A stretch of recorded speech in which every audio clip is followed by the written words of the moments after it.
모두가 말린 그 순간 멈추지 않은 나라가 있습니다. 전 세계가 같은 데이터를 보고 같은 결론에 도달하던 순간이었습니다. 대부분은 말했습니다.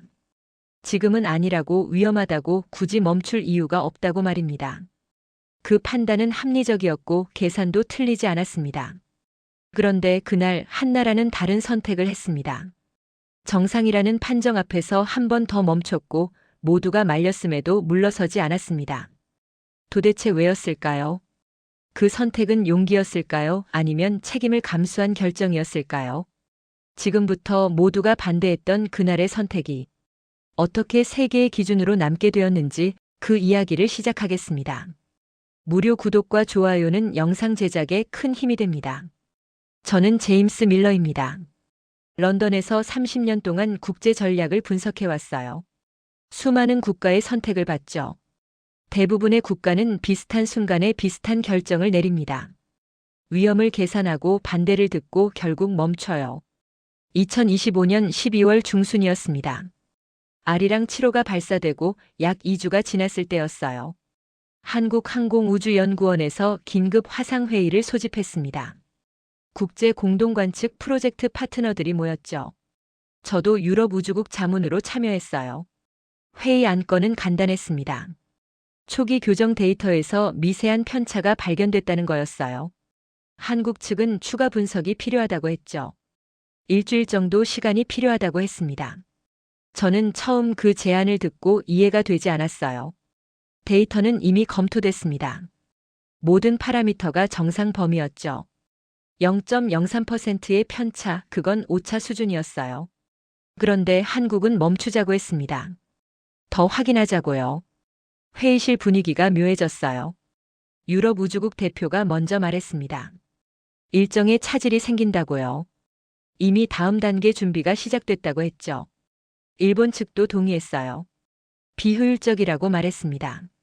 정상 범위 데이터를 놓고 일주일을 지연시킬 이유가 없다고 했죠. 미국 분석가는 확률을 언급했습니다. 이게 실제 문제일 가능성은 5% 미만이라고요. 95%는 괜찮다는 뜻이었죠. 저도 같은 생각이었어요. 30년 동안 이런 상황을 수없이 봤습니다. 미세한 편차는 대부분 무작위 노이즈예요. 시간이 지나면 자연스럽게 안정되죠. 그래서 저도 말했습니다. 지금은 아니라고요. 시기가 나쁘다고요. 위험을 감수할 필요가 없다고 했어요. 이 조언들은 감정이 아니라 계산이었습니다. 그래서 더 설득력이 있었어요. 일정 지연은 비용 증가로 이어지고 비용 증가는 다른 프로젝트에 영향을 주죠. 합리적인 판단이었습니다. 그럼에도 한국은 고개를 저었어요. 멈추지 않았습니다. 한국항공우주연구원 책임연구원이 화면을 공유했습니다. 사흘간의 데이터 추이를 보여줬어요. 첫째 날 0.03%, 둘째 날 0.04%, 셋째 날 0.05%. 모두 같은 방향이었죠. 그는 말했습니다. 패턴이 있다고요. 만약 이 추세가 계속되면 2주 후에는 허용 범위를 벗어날 수 있다고 했어요. 유럽 측이 반박했습니다. 그건 가정일 뿐이라고요. 내일 감소할 수도 있다고 했죠. 한국 측은 인정했습니다. 확실하지 않다고요. 하지만 그래서 더 확인하고 싶다고 했어요. 저는 그 순간 한국의 표정을 봤습니다. 확신이 아니었어요. 불안도 아니었죠. 그냥 책임이었습니다. 만약 틀렸다면 어떻게 되느냐는 무게였어요. 회의는 결론 없이 끝났습니다. 한국은 일주일 유예를 요청했고 다른 파트너들은 재고를 촉구했죠. 그날 밤 저는 호텔방에서 생각했어요. 나는 그 선택이 용기인지 무모함인지 아직 판단할 수 없었습니다. 다만 분명한 건 하나였어요. 이 선택은 갈등에서 시작되었다는 사실이었죠. 모두가 말렸습니다. 합리적인 이유로요. 하지만 한국은 그 말을 듣고도 다른 길을 선택했어요. 저는 30년 동안 수많은 회의에 참석했습니다. 대부분의 회의에서 반대가 나오면 제안은 철회됐어요. 특히 다수가 반대하면 거의 예외 없이 그랬죠. 하지만 한국은 달랐습니다. 반대를 들었지만 물러서지 않았어요. 설득하려고도 하지 않았습니다. 그냥 자신들의 판단을 설명했죠. 저는 그날 밤 노트에 한 줄을 적었습니다. 왜 한국만 그 길을 선택했을까? 다음 날 저는 대전에 있는 한국항공우주연구원으로 직접 갔습니다. 현장을 보고 싶었어요. 왜 그렇게 고집하는지 이해하고 싶었죠. 현장에서 본 장면은 의외로 조용했습니다. 목소리가 높지 않았고 격렬한 언쟁도 없었어요. 관제실은 생각보다 차분했죠. 대신 테이블 위에 놓인 자료들이 자주 뒤집혔어요. 같은 페이지를 다시 보고 같은 숫자를 다시 짚었습니다. 한 연구원이 펜을 내려놓았다가 다시 쥐었어요. 그 모습이 유독 기억에 남았습니다. 저는 한 선임 연구원에게 다가갔어요. 물었죠. 이미 충분한 성과가 나와 있지 않느냐고요. 지금 멈춰도 누구도 비난하지 않을 상황이라고 했습니다. 그는 고개를 끄덕였어요. 맞다고 했습니다. 하지만 그래서 더 확인해야 한다고 했죠. 지금이 아니면 나중에 더 어려워질 수 있다고요. 저는 이해가 안 됐습니다. 왜 확실하지도 않은 문제에 시간을 쓰느냐고 물었어요. 연구원은 노트북을 열었습니다. 과거 데이터를 보여줬어요.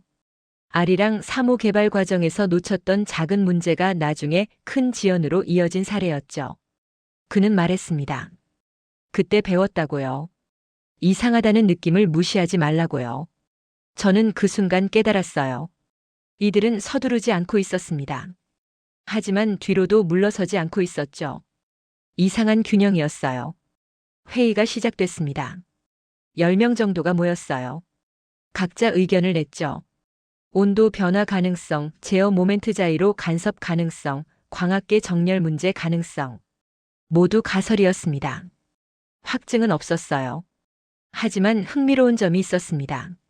아무도 빨리 결론 내자고 하지 않았어요. 오히려 더 많은 질문이 나왔죠. 한 젊은 연구원이 물었습니다.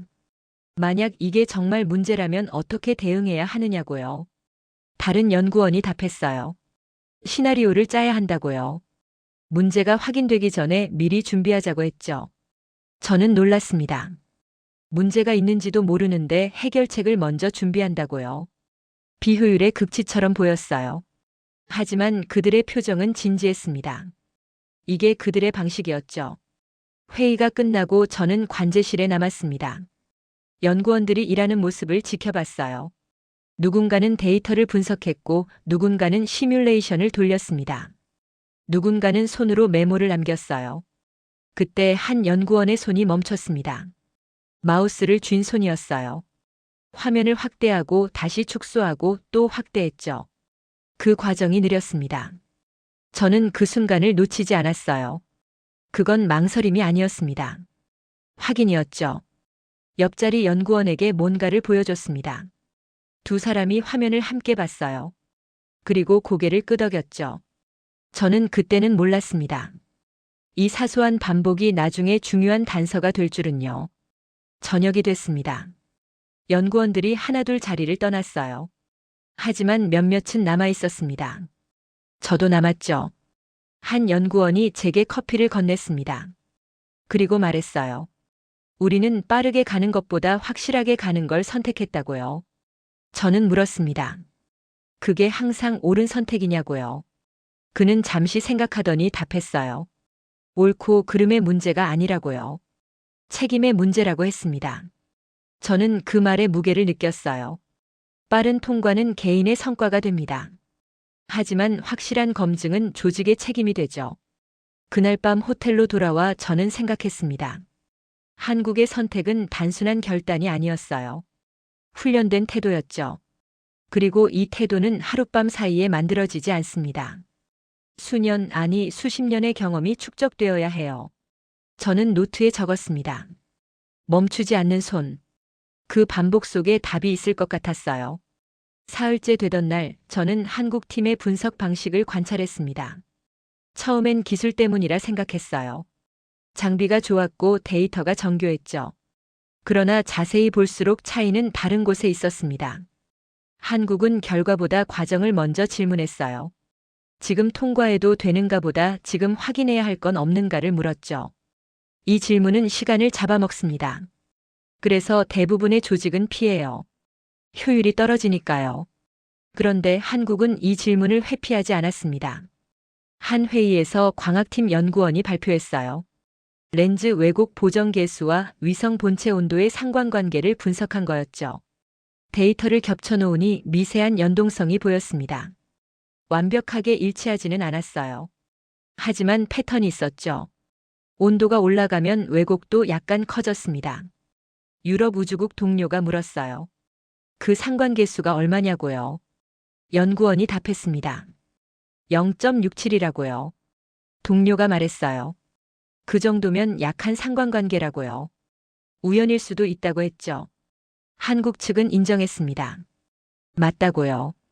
하지만 무작위라고 단정할 수도 없다고 했어요. 저는 그 순간 한국의 태도를 이해했습니다. 그들은 확신이 없었어요. 하지만 가능성을 배제하지도 않았죠. 이건 과학적 태도입니다. 하지만 프로젝트 관리에서는 비효율로 여겨져요. 확실하지 않은 건 일단 넘어가고 문제가 생기면 그때 대응하는 게 보통이니까요. 한국은 달랐습니다. 확실하지 않은 것을 넘어가지 않았어요. 며칠 후 열제어 팀이 추가 데이터를 가져왔습니다.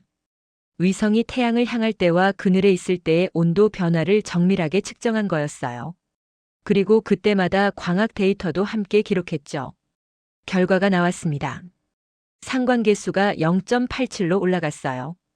이제 통계적으로 유의미한 수치였습니다. 회의실 분위기가 바뀌었어요. 일주일 전만 해도 회의적이던 목소리들이 줄어들었죠. 저도 인정할 수밖에 없었습니다. 한국이 옳았다고요. 하지만 더 놀라운 건 따로 있었어요. 한국 팀은 승리감을 드러내지 않았습니다. 오히려 더 긴장한 표정이었죠. 왜냐하면 이제 문제를 해결해야 했으니까요. 저는 그 순간 깨달았습니다. 이 선택은 성공을 증명하기 위한 도전이 아니었다고요. 실패를 감당하겠다는 선언이었어요. 한국은 우리는 성공할 것이다가 아니라 우리는 끝까지 확인할 것이다를 선택했습니다. 이 차이는 컸어요. 성공을 목표로 하는 조직은 불확실성을 피합니다. 실패 가능성을 줄이는 게 최우선이니까요. 하지만 검증을 목표로 하는 조직은 불확실성을 추적해요. 확인되지 않은 것을 남겨두지 않죠. 한국은 후자였습니다. 저는 동료 분석가에게 메시지를 보냈어요. 이건 단순한 기술 이슈가 아니라고요. 조직 문화의 차이라고 했죠. 그는 답장을 보냈습니다. 동의한다고요. 그리고 덧붙였어요. 이 문화는 어디서 왔을까요? 저는 답을 알고 싶었습니다. 그래서 한국의 과거 프로젝트들을 조사하기 시작했어요.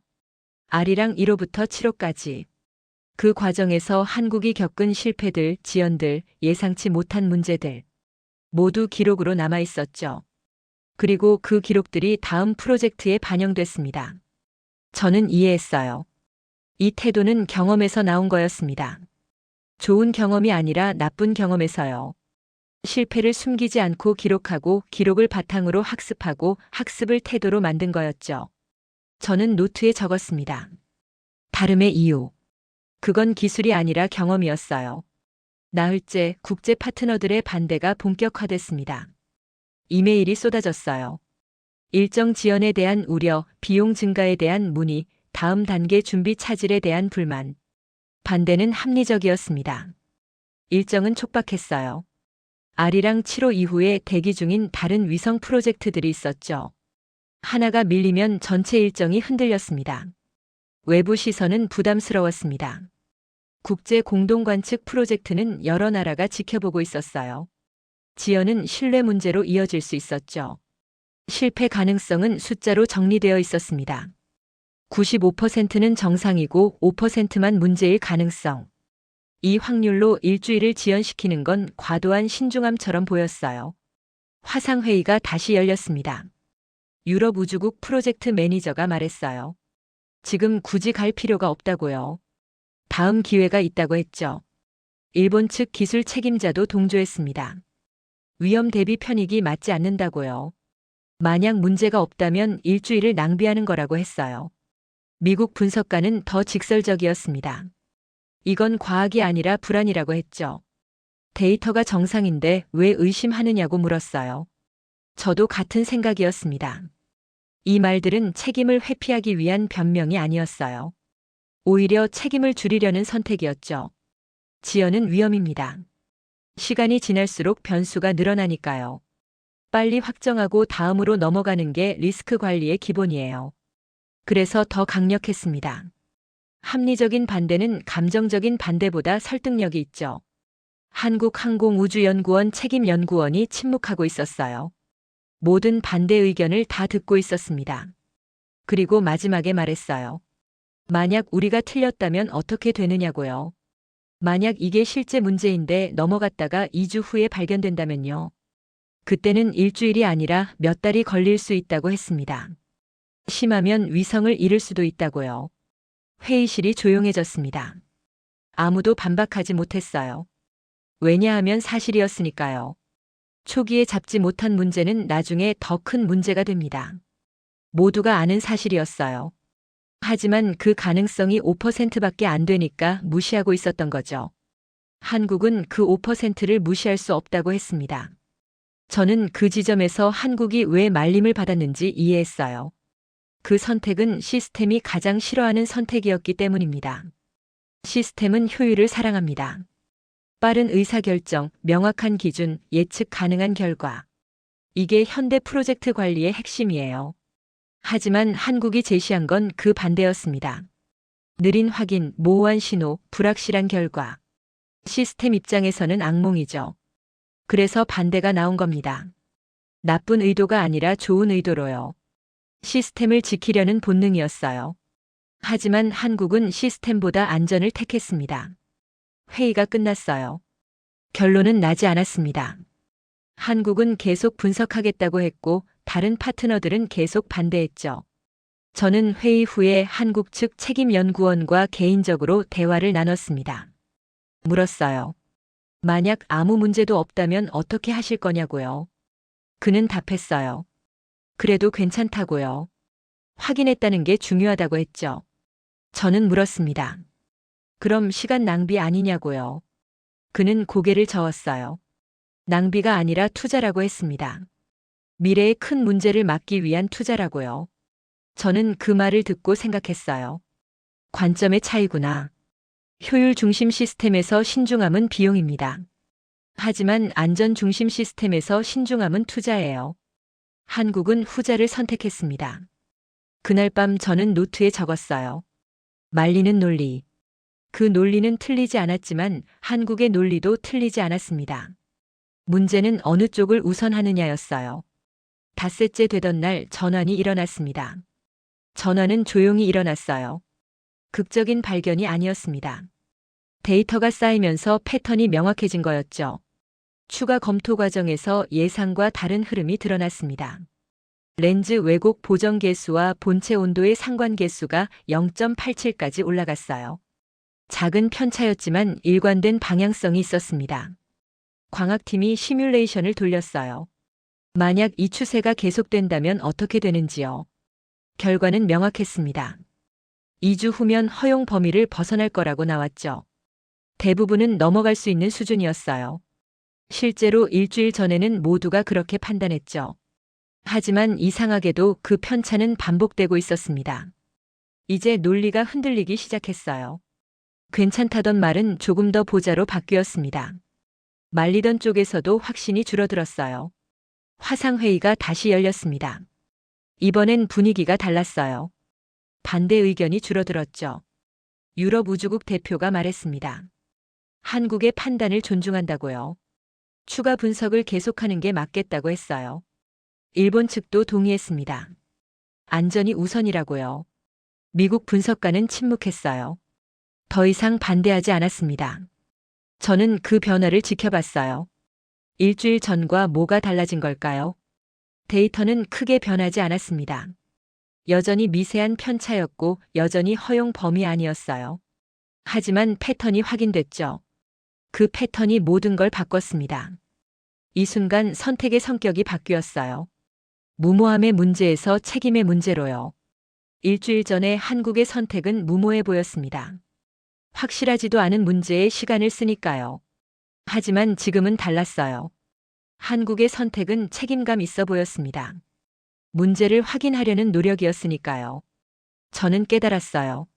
사람들은 결과로 선택을 평가한다고요. 과정이 아니라요. 일주일 전에 한국이 멈췄다면 비난받았을 겁니다. 쓸데없이 지연시켰다고요. 하지만 지금 멈췄다면 칭찬받을 거예요. 문제를 조기에 발견했다고요. 같은 행동인데 평가는 정반대였습니다. 한국은 그걸 알았을까요? 아마 알았을 거예요. 하지만 상관없었죠. 한국은 평가가 아니라 확인을 선택했으니까요.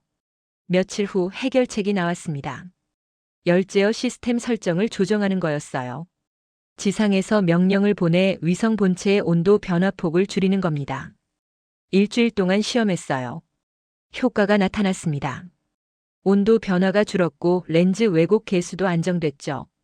0.06%까지 올라갔던 편차가 0.02%로 떨어졌어요. 성공이었습니다. 하지만 한국팀은 환호하지 않았어요. 그냥 다음 단계로 넘어갔습니다. 마치 이게 당연한 과정인 것처럼요. 저는 그 모습을 보면서 생각했습니다. 이들에게 이건 승리가 아니라 검증이구나. 승리는 상대를 이기는 겁니다. 하지만 검증은 자신을 확인하는 거예요. 한국은 처음부터 승리를 목표로 하지 않았습니다. 검증을 목표로 했죠. 그래서 결과가 나와도 차분했던 겁니다. 저는 동료들에게 메시지를 보냈어요. 한국이 옳았다고요. 우리가 틀렸다고 했죠. 한 동료가 답장을 보냈습니다. 틀린 게 아니라 다른 거라고요. 우리는 효율을 택했고 한국은 확실성을 택한 거라고 했어요. 저는 고개를 끄덕였습니다. 맞는 말이었어요. 하지만 한 가지는 분명했습니다. 이번엔 확실성이 옳았다고요. 그날 밤 저는 노트에 적었습니다. 판이 뒤집힌 순간. 그 순간은 극적이지 않았지만 결정적이었어요. 일주일 후 저는 런던으로 돌아왔습니다. 하지만 한국에서 본 것들이 계속 머릿속에 남아 있었어요. 나는 그때 깨달았습니다. 이 선택은 성공을 증명하기 위한 도전이 아니었어요. 실패를 감당하겠다는 선언이었죠. 한국은 우리는 성공할 것이다가 아니라 우리는 끝까지 확인할 것이다를 선택했습니다. 이 차이는 컸어요. 성공을 목표로 하는 조직은 불확실성을 피합니다. 실패 가능성을 줄이는 게 최우선이니까요. 빠르게 통과하고 다음으로 넘어가고 성과를 쌓아가죠. 하지만 검증을 목표로 하는 조직은 다릅니다. 불확실성을 추적해요. 확인되지 않은 것을 남겨두지 않죠. 느리더라도 확실하게 가려고 합니다. 한국은 후자였어요. 저는 동료 분석가들과 세미나를 열었습니다. 아리랑 7호 사례를 발표했어요. 어떻게 한국이 국제적 반대에도 불구하고 추가 분석을 진행했는지, 결과적으로 어떻게 문제를 조기에 발견했는지요. 한 청중이 질문했어요. 만약 문제가 없었다면 어땠을 거냐고요. 일주일을 낭비한 게 되는 거 아니냐고요. 저는 답했습니다. 한국 측 연구원이 제게 했던 말을 전했어요. 낭비가 아니라 투자라고요. 확인했다는 게 중요하다고 했죠. 청중은 조용했습니다. 누군가는 고개를 끄덕였고 누군가는 회의적인 표정이었어요. 하지만 아무도 반박하지는 못했습니다. 존경은 환호에서 나오지 않습니다. 침묵 속에서 방향을 바꾸는 순간에 생기죠. 나는 그 장면을 분명히 보았습니다. 한국이 반대를 무릅쓰고 추가 분석을 결정했을 때 그건 환호받을 선택이 아니었어요. 오히려 비난받을 수 있는 선택이었죠. 하지만 한국은 그 방향을 택했습니다. 박수가 아니라 책임을 선택한 거예요. 그리고 결과적으로 옳았죠. 저는 보고서를 작성했습니다. 제목은 아리랑 7호 초기 운영 사례 분석이었어요. 결론 부분에 이렇게 썼습니다. 한국의 선택은 기술적 판단이기 이전의 조직 문화의 표현이었다. 빠른 성과보다 확실한 검증을, 효율보다 안전을 우선하는 문화. 이 문화가 장기적으로 더 강한 우주 프로그램을 만든다. 그리고 한 문장을 추가했어요. 국제 협력에서 우리는 이런 태도를 존중해야 한다. 때로는 느린 선택이 더 옳은 선택이다. 보고서를 제출한 후 상급자에게서 연락이 왔습니다. 흥미로운 관점이라고 했어요. 하지만 현실적으로 모든 프로젝트에서 한국처럼 할 수는 없다고 했죠. 저는 동의했습니다. 맞다고요. 모든 경우에 적용할 수는 없다고 했어요. 하지만 한 가지는 분명하다고 말했습니다. 한국의 방식을 이해하지 못하면 한국과 효과적으로 협력할 수 없다고요. 상급자는 고개를 끄덕였어요. 그리고 물었습니다. 그래서 우리는 어떻게 해야 하느냐고요. 저는 답했습니다. 존중하는 거라고요. 한국이 멈추고 싶어 할 때 재촉하지 말고 확인하고 싶어 할 때 막지 말라고요. 그게 진정한 협력이라고 했어요. 며칠 후 유럽 우주국에서 새로운 가이드라인이 나왔습니다. 국제 공동 프로젝트에서 파트너의 추가 분석 요청을 존중한다는 내용이었어요. 직접적으로 한국을 언급하지는 않았지만 모두가 알았습니다. 이게 아리랑 7호 사례에서 나온 거라는 걸요. 저는 그 문서를 보면서 생각했어요. 변화는 이렇게 조용히 일어나는구나. 큰 선언이나 회의 없이 그냥 방침이 바뀌고 태도가 조정되는 거죠. 그날 저는 노트에 적었습니다. 시선이 바뀌다. 한국을 보는 우리의 시선이 바뀌었어요. 몇 주가 지났습니다. 저는 다른 프로젝트 검토를 맡았어요. 한 유럽 국가의 기상관측 위성 초기 운영이었죠. 데이터를 보는데 이상한 느낌이 들었습니다. 작은 편차가 있었어요. 허용 범위 아니었지만 뭔가 신경 쓰였죠. 예전 같았으면 넘어갔을 겁니다. 정상 범위니까요. 하지만 저는 멈췄어요. 한국에서 본 것이 떠올랐습니다. 처음에 보았던 그 반복된 손의 움직임이 생각났어요. 마우스를 쥔 손이 멈췄다가 다시 움직이던 그 장면요. 그건 망설임이 아니었습니다. 습관이었어요. 문제가 없을 때도 확인하는 습관이었죠. 저는 프로젝트 팀에게 말했습니다. 사흘만 더 보자고요. 패턴이 있는지 확인하자고 했어요. 팀원들은 의아해했어요. 필요 없다고 했죠. 데이터가 정상인데 왜 시간을 쓰느냐고 물었습니다. 저는 한국 사례를 설명했어요. 어떻게 미세한 편차가 나중에 큰 문제로 이어질 수 있는지요. 팀원들은 마지못해 동의했습니다. 사흘 후 패턴이 나타났어요. 한국에서 본 것과 비슷했습니다. 작지만 일관된 방향성이 있었죠. 추가 분석을 했습니다. 원인을 찾았어요. 태양 패널의 미세한 열 변형이었죠. 초기에 잡지 못했다면 나중에 큰 문제가 됐을 겁니다. 프로젝트 매니저가 제게 고맙다고 했어요. 큰 문제를 막았다고요. 저는 답했습니다. 제가 한 게 아니라고요. 한국에서 배운 거라고 했죠. 그날 저는 깨달았습니다. 한국의 태도가 저에게 전이되고 있다는 걸요. 다른 나라들은 비슷한 상황에서 멈췄습니다. 정상 데이터를 보고 다음 단계로 넘어갔어요. 효율적이었죠. 한국은 달랐습니다. 정상 데이터를 보고도 한 번 더 확인했어요. 비효율적으로 보였지만 결과적으로 더 안전했습니다. 그 차이는 소음 없이 남았어요. 큰 사건이나 발표 없이 조용히 축적됐죠. 그리고 시간이 지나 그 의미가 드러났습니다. 저는 동료들에게 이 사례를 공유했어요. 한국의 방식을 적용해서 문제를 조기에 발견했다고요. 한 동료가 말했습니다.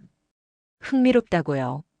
하지만 모든 프로젝트에 적용하긴 어렵다고 했어요. 저는 동의했습니다. 맞다고요. 모든 경우에 이렇게 할 수는 없다고 했어요. 하지만 중요한 순간에는 적용해야 한다고 말했죠. 특히 초기 단계에서요. 동료는 고개를 끄덕였습니다. 몇 달 후 저는 다른 회의에 참석했어요. 새로운 위성 협력 프로젝트 논의였죠. 한국도 참여하고 있었습니다. 초기 운영 계획을 논의하는 중에 한 참석자가 물었어요. 만약 이상 징후가 발견되면 어떻게 하느냐고요. 한국 측 대표가 답했습니다. 멈추고 확인한다고요.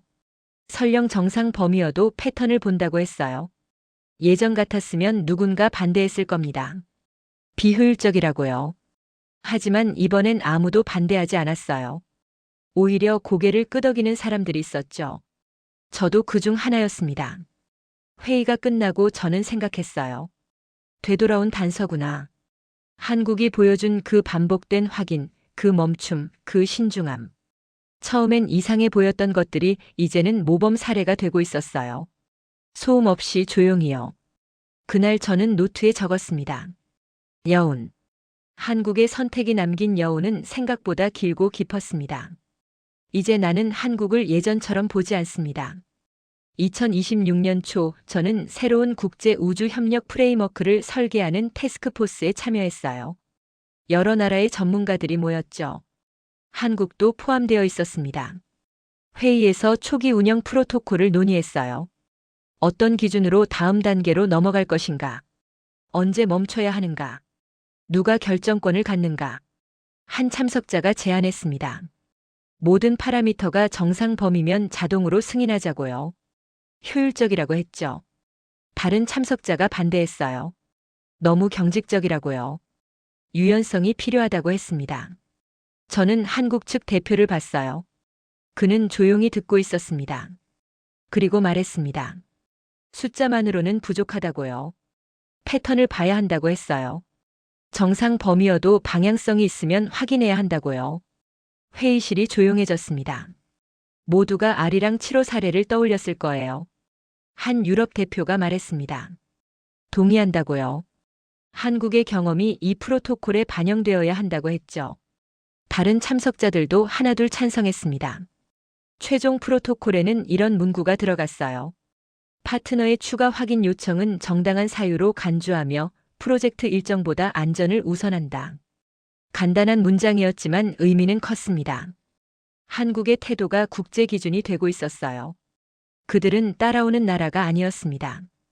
기준을 고민하는 나라였죠. 저는 내 보고서에 한 문장을 추가했습니다. 이 선택은 결과가 아니라 태도로 평가해야 한다고요. 결과는 운에 좌우될 수 있습니다.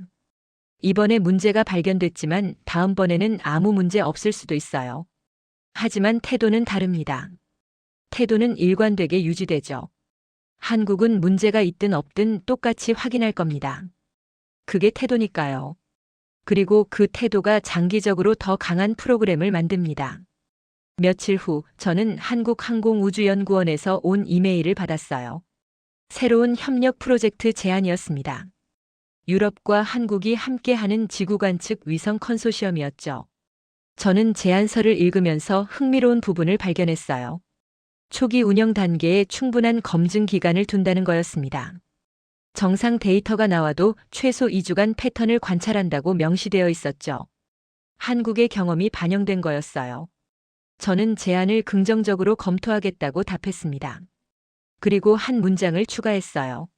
한국의 접근법을 높이 평가한다고요. 그날 밤 저는 생각했습니다. 앞으로의 협력에서 이 기준을 놓치지 않겠다고 스스로에게 약속했어요. 한국이 보여준 것은 단순한 기술적 우수성이 아니었습니다. 책임감 있는 태도였어요. 빠른 성과보다 확실한 검증을, 효율보다 안전을 우선하는 선택이었죠. 모두가 말렸던 선택. 그 선택은 멈추지 않았기 때문에 옳아졌습니다. 만약 한국이 반대를 듣고 물러섰다면 어땠을까요? 문제는 2주 후에 발견됐을 겁니다. 그때는 해결이 더 어려웠겠죠. 비용도 더 들고 시간도 더 걸렸을 거예요. 하지만 한국은 멈추지 않았어요. 반대를 듣고도 확인했습니다. 그리고 문제를 조기에 발견했죠. 이게 차이입니다. 따라오는 나라는 기준을 충족합니다. 함께 가는 나라는 기준을 만들죠. 한국은 후자였어요. 저는 이제 한국을 파트너로 봅니다. 기술 이전 대상이 아니라 협력 동반자로요. 서로 배우고 함께 성장하는 관계로요. 그리고 그 관계에서 중요한 건 존중입니다. 한국이 멈추고 싶어 할 때 재촉하지 않고 확인하고 싶어 할 때 막지 않는 거죠. 그게 진정한 협력이라고 저는 믿습니다.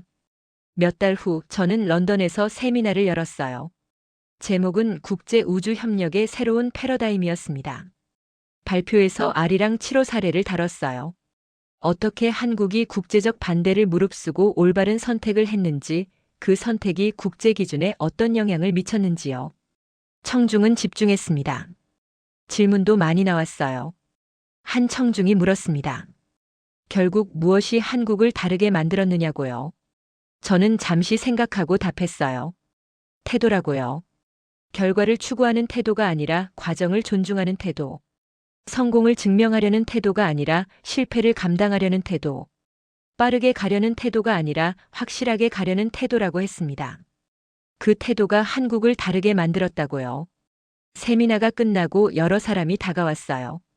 한국과 협력하고 싶다는 사람들이었습니다. 한국의 방식을 배우고 싶다는 사람들도 있었죠. 저는 그들에게 말했습니다. 한국을 존중하라고요. 그들의 신중함을 비효율로 보지 말고 책임감으로 보라고 했어요. 그게 협력의 시작이라고요. 이제 저는 확신합니다. 한국은 더 이상 따라오는 나라가 아니라고요. 함께 기준을 만들어가는 나라라고요. 그리고 그 과정에서 저도 배우고 있습니다. 멈출 줄 아는 용기를 확인하는 습관을, 책임지는 태도를요. 한국이 가르쳐 준 것들입니다. 저는 노트 마지막 페이지에 한 줄을 적었습니다. 함께 가는 기준. 그 기준은 한국이 보여준 태도에서 시작됩니다. 모두가 말렸던 선택, 그 선택은 멈추지 않았기 때문에 옳아졌습니다. 모두가 말렸던 선택은 결과로 증명되기 전까지는 언제나 무모해 보입니다. 하지만 한국은 결과를 기대하지 않았습니다. 확인하지 않은 채 넘어가는 책임을 감당하지 않기로 했을 뿐입니다. 빠른 선택보다 확실한 과정, 효율보다 안전, 그리고 박수보다 책임을 택한 결정. 그날의 선택은 성공을 노린 도전이 아니었습니다. 실패를 피하려는 성실한 태도였고 그 태도가 결국 기준이 되었습니다. 이 이야기가 의미 있었다면 구독과 좋아요로 함께 해주세요. 다음 영상에서도 세계가 미처 보지 못한 한국의 선택을 전해드리겠습니다.